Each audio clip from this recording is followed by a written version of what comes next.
इस वीडियो और एडवोकेट सुबोध गुप्ता के चैनल का उद्देश्य समाज में कानून की जागृति पैदा करना है। यह वीडियो अगर शिक्षाप्रद लगे तो लाइक, सब्सक्राइब और शेयर करना मत भूलें। जय हिंद। दोस्तों, आप कोई प्रॉपर्टी अपनी बेच रहे हो किसी को, या कोई दूसरे की प्रॉपर्टी आप खरीद रहे हो, यानी कि चाहे आप बायर हो या आप सेलर हो, आम तौर पे एक सेल एग्रीमेंट बनाया जाता है दोनों पार्टीज़ के बीच में, जिसमें ज़रूरी शर्तें लिखी रहती हैं कि भाई कितने की प्रॉपर्टी है, कौन सी प्रॉपर्टी है, कितने टाइम बाद रजिस्ट्री होगी, रजिस्ट्री नहीं हुई उस दिन तो क्या होगा, कितना बयाना टोकन मनी या अर्नेस्ट मनी रहेगा, पेमेंट कैसे कैसे मिलेगी, दोनों पार्टीज़ के क्या राइट्स हैं, क्या लायबिलिटीज़ हैं। तो ये बातें अमूमन एग्रीमेंट के अंदर लिखी रहती हैं। अब सवाल ये उठता है कि क्या आप अगर कोई प्रॉपर्टी बेच रहे हो या आप कोई प्रॉपर्टी खरीद रहे हो तो इस प्रकार का एग्रीमेंट करना क्या ज़रूरी है कानूनी रूप से, क्या इसकी आवश्यकता है? क्या डायरेक्ट सेल डीड करा ली जाए? अगर आप सेलर हैं तो डायरेक्ट रजिस्ट्री वाले दिन डायरेक्ट सेल डीड करा दें उसकी बिना एग्रीमेंट किए, और अगर आप प्रॉपर्टी खरीद रहे हो तो भी आप कोई एग्रीमेंट ना करें, डायरेक्ट पैसे लेके जाएं रजिस्ट्रार ऑफिस में और उसी दिन डायरेक्ट सेल डीड करा लें, तो ये करना क्या उचित रहेगा? देखिए, जो ये एग्रीमेंट है ये ज़्यादातर बायर के कारण सेलर को बनाना पड़ता है, क्योंकि जो ख़रीदार है प्रॉपर्टी का वो ये कहता है कि मान लो प्रॉपर्टी है 1 करोड़ रुपए की, तो बायर कहते हैं कि भाई साहब मेरे पास 1 करोड़ रुपए तुरंत नहीं है, मैंने आपकी प्रॉपर्टी देख ली है, मुझे पसंद आ गई है, आज आप 5 लाख रुपए टोकन मनी ले लो, बयाना ले लो, अर्नेस्ट मनी ले लो, एडवांस मनी ले लो, बाकी में 3 महीने के अंदर अंदर जो भी क्लोजिंग डेट है अपनी उस तारीख को रजिस्ट्री वाले दिन या उससे पहले आपको किस्तों में दे दूंगा, या बैंक लोन लेके दे दूंगा रजिस्ट्री वाले दिन, या मैं कैसे भी कुछ करके अरेंज कर लूँगा। तो बायर के पास फंड्स तुरंत देने के लिए होते नहीं है, इसलिए वो समय मांगता है। एग्रीमेंट बायर इसलिए इंसिस्ट करता है कि आप बनाइए, क्योंकि प्रॉपर्टी के रेट हर हफ्ते कई बार बढ़ते रहते हैं, हर महीने बढ़ते रहते हैं। आज जो सौदा 1 करोड़ रुपए में आप उसके साथ कर रहे हो तो ज़रूरी नहीं है कि 2 महीने बाद जब वो पैसे अरेंज कर ले, 3 महीने बाद वो पैसे अरेंज कर ले तो आप उसे 1 करोड़ में बेचने के लिए तैयार हो ही जाओ। क्या पता फिर आप 1 करोड़ 10 लाख रुपए मांगने लग जाओ। तो बायर ये चाहता है कि भाई जो मैंने प्रॉपर्टी देख ली है मैं उसे फ्रीज़ कर दूं, ताकि आप ये प्रॉपर्टी एज ए सेलर किसी और को ना बेच दें, उसी को बेचें नंबर 1, और जिस रेट पे आज बात हुई है जो आज का मार्केट प्राइस है उसी प्राइस पे बेचें, बढ़े हुए प्राइस का लॉस उसे ना उठाना पड़े। ये एक मुख्य कारण होता है जिसकी वजह से सेलर को agreement to sell and purchase बनाना पड़ता है। एक आध दशाएं सेलर की भी हो सकती है, एक आध सिचुएशन जहाँ पे सेलर ये चाहता है कि मैं डायरेक्ट रजिस्ट्री ना कराऊँ, पहले मैं एग्रीमेंट बनाऊँ। कई बार उसके परिवार में कुछ डिस्प्यूट चल रहा होता है, इंटरनल चीज़ें करनी होती है, किसी की कोई रिलिंक्विशमेंट डीड बनानी है उस प्रॉपर्टी से रिलेटेड, कुछ टेक्निकल या लीगल काम उस प्रॉपर्टी के संबंध में पेंडिंग होते हैं, या कई बार वो प्रॉपर्टी किसी अथॉरिटी की है या लीज पे है तो जो कंसर्न्ड अथॉरिटी है वहाँ से कोई ट्रांसफ़र परमिशन लेनी है, या कोई पेनल्टीज़ या ड्यूज़ किसी अथॉरिटी के बाकी हैं, या फ़िलहाल कोई मैटर लिटिगेशन में फंसा हुआ है और उम्मीद है कि वो ख़त्म हो जाएगा, प्रॉपर्टी पे स्टे नहीं है, वो बेच सकता है, या कोई बैंक लोन का डिस्प्यूट है। तो कई सिचुएशन ऐसी हो सकती हैं जहाँ पे सेलर भी ये चाहता है कि भाई अभी मैं तुरंत ये रजिस्ट्री कानूनन रूप से आपके फेवर में नहीं करा सकता, लेकिन मैं इस प्रॉपर्टी को आपको बेचना चाहता हूँ, और सेलर भी ये चाहता है कि बायर मुकर ना जाए बाद में कि मैं नहीं लूँगा। सेलर भी ये श्योरिटी चाहता है कि इसको इस प्राइस पे फ्रीज़ करो और मेरे को इतना टोकन मनी या एडवांस मनी दो, मैक्सिमम जितना दे सकते हो, ताकि मुझे श्योरिटी रहे कि भाई अब मैंने बायर ढूंढ लिया, मेरे को किसी और को ढूंढने की ज़रूरत नहीं है। तो दोनों की अपनी अपनी कुछ सिचुएशंस हो सकती हैं जिनमें एक दूसरे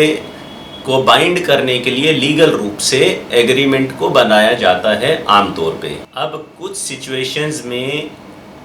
सेलर के लिए फ़ायदेमंद रहेगा कि अगर वो एग्रीमेंट बनाए ही ना, और अगर आप यदि सेलर हैं तो आप बायर को बोलें कि भाई साहब देखो प्रॉपर्टी आपने देख ली है, मैं आपसे कोई एग्रीमेंट नहीं कर रहा हूँ, ना ही मुझे कोई टोकन मनी चाहिए 1 रुपये का भी, ना मुझे कोई एडवांस चाहिए, ना व्हाट्सएप पे लिख के दे रहा हूँ, ना कागज़ पे लिख के दे रहा हूँ, ना कोई लिखित में वादा कर रहा हूँ किसी भी रूप में जो कि कोर्ट में दिखाया जा सके या पुलिस को दिखाया जा सके कि मैंने प्रॉपर्टी बेचने का आपको वादा किया था, लेकिन बेचूंगा आपको ही। अब आप एक काम करिए, ये मेरा फ्लैट है 1 करोड़ रुपए का है, आप 1 करोड़ रुपए ले आइए, चाहे कल ले आओ, चाहे परसों ले आओ, चाहे 10 दिन बाद ले आओ, चाहे 1 महीने बाद ले आओ, चाहे 2 महीने बाद ले आओ। और तब तक अगर मेरी प्रॉपर्टी नहीं बिकी तो मेरा दर खुला है, खुला ही रहेगा तुम्हारे लिए। आ जाना, टोकन ले लेना सब रजिस्ट्रार ऑफिस से, जो मेरे डॉक्यूमेंट चाहिए होंगे टोकन लेने के लिए, रजिस्ट्री के लिए अपॉइंटमेंट लेने के लिए रजिस्ट्रार ऑफिस में पैन कार्ड वगैरह, आधार की कॉपी वगैरह, वो मैं आपको दे दूँगा, उसमें कोई दिक्कत नहीं है। लेकिन मेरे को कोई एग्रीमेंट नहीं करना और कोई 1 रुपया भी एडवांस मेरे खाते में ट्रांसफ़र नहीं करना, और अपना अकाउंट नंबर भी बायर को देना नहीं किसी भी रूप में, ताकि वो ट्रांसफ़र कर भी ना पाए, और अगर वो कर भी दे तो तुरंत वापस कर देना, रिटर्न ऑफ अनऑथोराइज्ड क्रेडिट लिख के या इस प्रकार की कोई लैंग्वेज लिख के कि भाई आप वो पैसा रिटर्न कर रहे हो, क्योंकि वो अनाधिकृत रूप से, अनऑथोराइज्ड रूप से, आपकी परमिशन के बिना आपके खाते में भेजा गया था।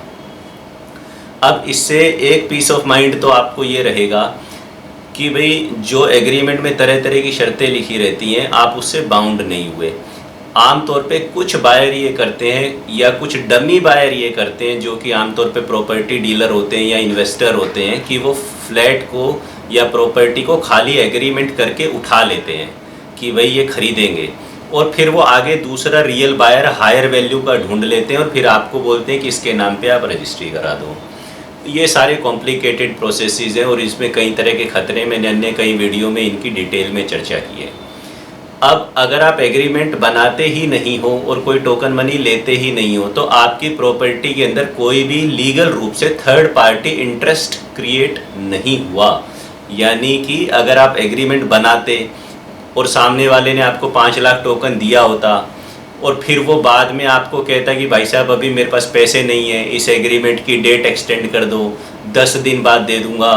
तो ऐसा बहुत कम होता है कि डेट पे सामने वाले ने पैसे नहीं दिए और आप सेलर हो तो आप सीधा वकील के पास पहुंच गए और सीधा उसे नोटिस भिजवा दिया और सीधा डील कैंसिल कर दी और सीधा उस नोटिस में लिख दिया कि क्लोज नंबर फलाना में ये लिखा है कि अगर इतनी तारीख को पैसे नहीं आए तो 5 लाख रुपए फॉरफिट कर लेंगे, जब्त कर लेंगे, इसलिए आपका बयाना जब्त हो रहा है। ऐसा यूजुअली होता नहीं है, क्योंकि बायर भी प्रेशर क्रिएट करता है, डीलर भी प्रेशर क्रिएट करता है, कोई और व्यक्ति जो उस ट्रांजैक्शन में उलझा हुआ हो या आपस में अगर दोस्त रिश्तेदार एक दूसरे को जानते हो बायर के साथ, तो प्रेशर क्रिएट करता है, भाई साहब थोड़ा टाइम दे दो, थोड़ा टाइम दे दो, थोड़ा टाइम दे दो। अब आप उस थोड़ा टाइम दे दो, थोड़ा टाइम दे दो के चक्कर में पहले हफ्ता दे देते हो, फिर 10 दिन दे देते हो, फिर 1 महीना देते हो। और मैं ऐसे ऐसे लोगों को जानता हूँ जो 1-1 साल से भी एक्सटेंड किए जा रहे हैं, और एक सज्जन तो 5 साल से टाइम देते हुए आ रहे हैं, लेकिन उस एग्रीमेंट के तहत टोकन मनी उन्होंने ले रखा है और सामने वाला बायर ना तो रजिस्ट्री करवा रहा है ना बाकी के पैसे दे रहा है। जब ये कहते हैं कि हम बेचेंगे किसी और को कैंसिल करके, तो धमकी देता है कि मैं कोर्ट में जाऊंगा, तुम पे केस कर दूंगा, प्रॉपर्टी पे स्टे ले आऊँगा, तुम्हारी प्रॉपर्टी डिस्प्यूट में पड़ जाएगी, लिटिगेशन में पड़ जाएगी, कोई खरीदेगा नहीं। और सारी मार्केट में अड़ोस में पड़ोस में जितने भी खरीदार हैं, जो भी संभावित खरीदार हो सकते थे, वहाँ सब अफवाह फैला दी, भाई ये प्रॉपर्टी मैंने खरीद रखी है, मेरा इससे सौदा हो रखा है। तो एग्रीमेंट करने से कई बार आपके हाथ पांव बंध जाते हैं। अब मैं एग्जैक्ट लीगल बात नहीं कर रहा हूँ कि मान लो आपने एग्रीमेंट में लिख दिया भाई ये रजिस्ट्री 31 मार्च 2025 तक करवाएगा बाकी पैसे दे के, और उसने 31 मार्च 2025 तक वो पैसे नहीं दिए, आपने नोटिस भेज दिया, कैंसिल कर दिया एग्रीमेंट को, तो लीगली तो सब बढ़िया ही लग रहा है, सुनने में करेक्ट है। लेकिन उसके बाद भी सामने वाला कोर्ट में जा ही सकता है ये बोल के कि मेरे पास तो पैसे थे, ये नहीं आ रहा, मैं रजिस्ट्रार ऑफिस में गया था, ये नहीं आया, या कई और झूठे सच्चे बहाने लेके सामने वाला कोर्ट में जा सकता है। वो जीतेगा कि हारेगा ये तो बाद में पता चलेगा, जब कोर्ट का फैसला आएगा 5 साल बाद, 10 साल बाद या 20 साल बाद, वो तब पता चलेगा। तब तक आप तो अननेसेसरी एक बेकार की हरासमेंट में पड़ गए ना, आप भी पड़ गए, और आपने जो प्रॉपर्टी आपकी क्लीन थी, विदाउट एनी डिस्प्यूट थी, विदाउट एनी लिटिगेशन थी, उसको भी आपने पचड़े में डाल दिया। तो बेहतर ये होगा एज ए सेलर, आप बायर को बोलो कि भाई साहब पैसे ले आओ इकट्ठे, रजिस्ट्री का दिन जिस दिन पैसे ले आओगे मेरे को बता देना, मैं वहाँ पे ओरिजिनल प्रॉपर्टी पेपर लेके आ जाऊँगा, रजिस्ट्रार ऑफिस में ही रजिस्ट्री से पहले RTGS मेरे खाते में कर देना सेम डे। अगर कोई कैश कंपोनेंट वाली बात है तो वहीं पे भाई साहब गाड़ी में मेरे को पैसे गिन के दे देना, मेरे घर पे दे देना, और मैं तुरंत हाथों हाथ आपके नाम पे सेल डीड करा दूंगा, एग्रीमेंट करने की कोई ज़रूरत ही नहीं है। हाँ, अगर बायर के पास पैसे अरेंज ही नहीं होते हैं या वो कहते हैं जी मुझे तो बैंक लोन लेना है, बैंक लोन लेना है, तो बैंक तो फिर बोलेगा कि पहले हमें एग्रीमेंट टू सेल की कॉपी दो तभी हम लोन सेंक्शन करेंगे। तो ऐसे बायर अगर आपने ढूंढा है जिसको बैंक लोन की ज़रूरत है, फिर वो इस कंडीशन के लिए रेडी ही नहीं होगा। परंतु यदि आपको ऐसा बायर मिल रहा है जो कह रहा है कि पैसे मेरे को कोई बैंक लोन नहीं लेना, मेरी कोई दूसरी प्रॉपर्टी बिकने वाली है वहाँ से पैसा आ जाएगा, या मैं अपने रिश्तेदारों से ले लूँगा, या मेरे खाते में पड़ा है, या मेरे घर पड़ा है, तो आपको उसके साथ कोई एग्रीमेंट बनाने की ज़रूरत नहीं है। 10 दिन, 15 दिन, 20 दिन, 50 दिन, 2 महीने, जितने टाइम तक वो पैसा अरेंज करने के लिए समय मांगते दे दो। इस बीच आपका भी फ़ायदा है। बाई चांस वो नहीं आ रहा है तो आपका कोई रिटर्न लीगल कमिटमेंट तो उसके साथ है ही नहीं। बाई चांस आपकी प्रॉपर्टी के अगर रेट बढ़ गए, रोज़ मेरे पास इतने फ़ोन आते हैं जो ये कहते हैं सर मैंने ये सौदा अपने फ्लैट का 1 करोड़ में कर दिया था 3 महीने पहले, पर अब मैं कैंसिल करना चाहता हूँ बेचने का।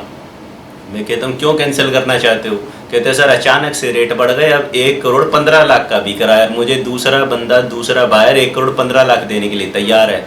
तो एज ए सेलर मन भी पलट सकता है क्योंकि प्रॉपर्टी के रेट बढ़ गए। अब पुराने एग्रीमेंट के साथ जाएंगे तो हमें लॉस हो रहा है 15 लाख रुपए का, तो हम चाहते हैं किसी भी तरह से उसको हटाया जाए।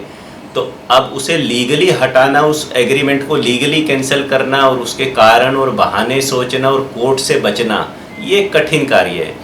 परंतु अगर आपने एग्रीमेंट बनाया ही ना होता तो आप तो बाउंड ही ना होते। आप उसे कहते भाई साहब मुझे तो दूसरा ग्राहक मिल गया, मैंने बेच दिया, वो आपका क्या उखाड़ लेगा, क्या बिगाड़ लेगा आपका? क्योंकि आपने तो कोई राइटिंग में एग्रीमेंट कहीं पे उससे किया ही नहीं। ना आपने कोई एडवांस अपने खाते में लिया, ना आपने 1 रुपया भी कैश लिया, कहीं पे आपके साइन नहीं, कोई कमिटमेंट नहीं, कोई ईमेल नहीं, कोई व्हाट्सएप नहीं, कोई ऑडियो कन्वर्सेशन नहीं रिकॉर्ड की हुई कि जिसमें वादा किया हुआ आपने कि मैं आपको बेचूंगा। क्या है, ना नो मन तेल होगा, ना राधा नाचेगी। तो एग्रीमेंट होगा ही नहीं तो वो क्या लेके कोर्ट में स्पेसिफिक परफॉर्मेंस का मुकदमा या दावा करना आपके खिलाफ जाएगा? तो वो ऐसा कर ही नहीं पाएगा बायर।